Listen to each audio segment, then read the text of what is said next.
Okay, so get this right. You guys asked for it. A deep dive into collection management. Oh, cool. And let me tell you, after digging into these RoleCatcher resources, it's way more interesting than I thought. Like, museums are cool and all, but Right. It's so much more than just what you see on display. exactly. It's like, what really happens behind the scenes to keep all that history alive? It's a whole hidden world. And that's what we're going to unpack today. Like, what does a collection manager actually do? Well, for one, it's not about just dusting things off, haha. Right. It's serious business. Yeah. This RoleCatcher guide was talking about preserving, like, actual pieces of history. Absolutely. It's about safeguarding that history. Think about it. You've got a 15th century book. You can't just treat that like any old paperback. Oh, for sure. Humidity, light, the whole 9 yards. Yeah. It's a science. Exactly. And that's just one piece of it. Collection managers are like detectives, figuring out the best way to protect these objects for, well, practically forever. It's like, how do we make sure these things survive another 1,000 years? Exactly. And it's not a solo mission. Oh, right. This guide mentioned they work with all sorts of people, like a whole team.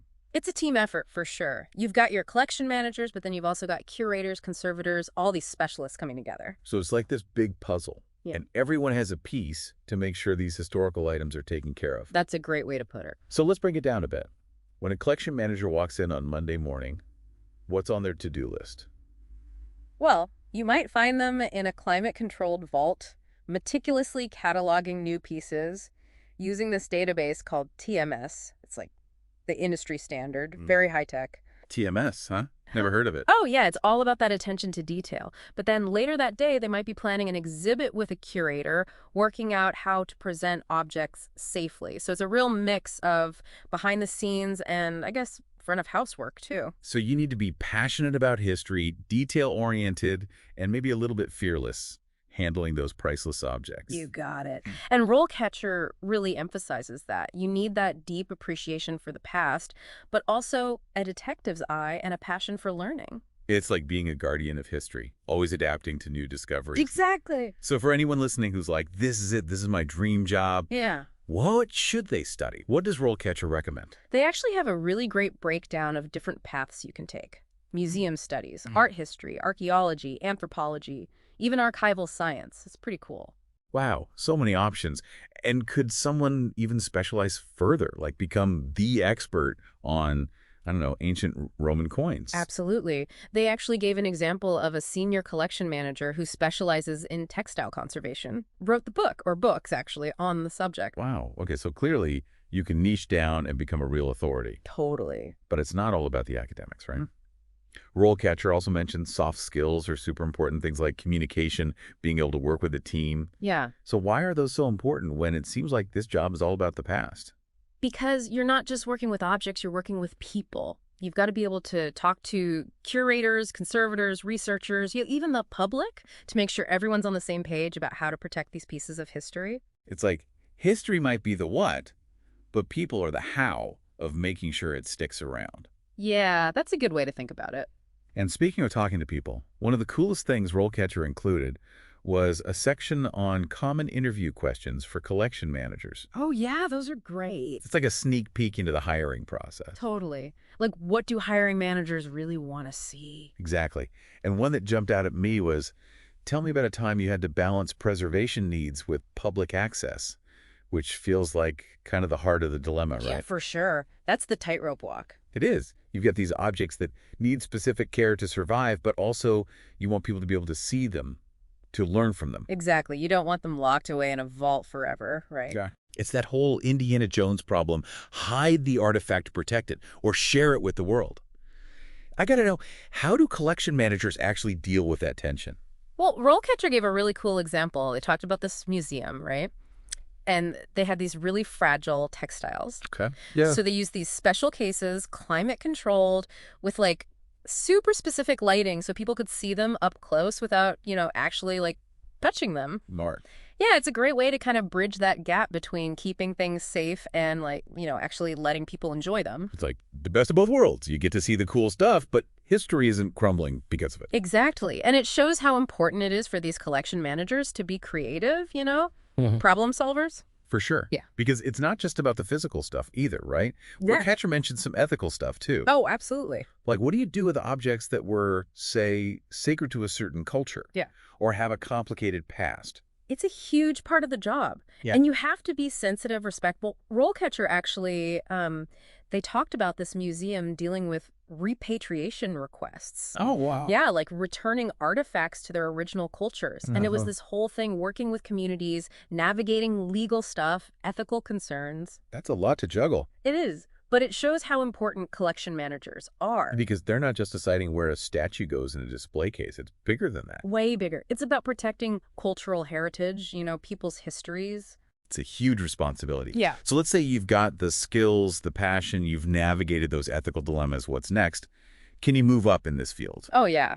RoleCatcher mapped out the whole career path from assistant collection manager all the way up to, director of collections. Okay, so how does that work? What Yeah. does it take to climb that ladder? Well, you start as an assistant, obviously. Right. Lots of hands-on work cataloging, handling objects, helping with exhibits, that kind of thing.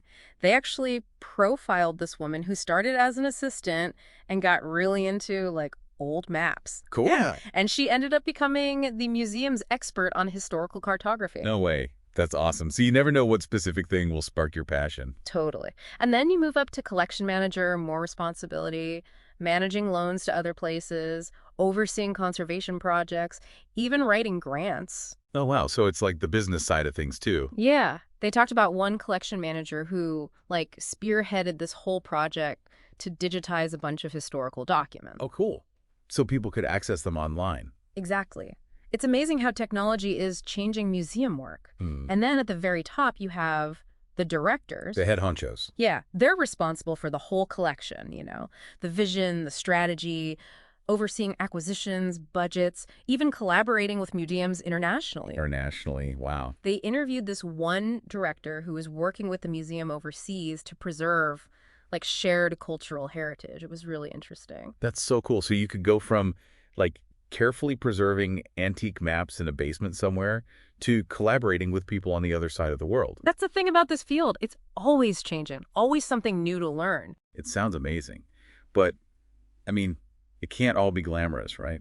What about the challenges? RoleCatcher mentioned a few. Oh, there are definitely challenges. It's not all Indiana Jones adventures and amazing discoveries. Haha. Right. So spill the tea.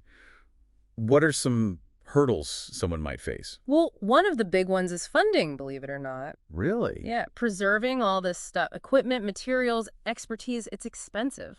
RoleCatcher mentioned this study. A lot of museums struggle to get enough funding for conservation. That's kind of scary when you think about it. These irreplaceable pieces of history are at risk because there's not enough money to take care of them properly. Yeah, it's a serious issue. And then there's always the risk of damage or, things just deteriorating over time. You can be the best collection manager in the world, but you can't stop time. Exactly. And RoleCatcher interviewed this one collection manager. She was saying how tough it can be emotionally. You pour your heart into preserving something, and then, it still gets damaged or ages. It's just part of life. That must be so disheartening. Yeah, it definitely takes a toll. But, most collection managers will tell you it's worth it. Why is that? Mm-hmm. What are some of the most rewarding parts of the job, you think? Well, knowing you're preserving history for future generations, that's got to be up there. Yeah, it's a pretty awesome legacy to leave behind.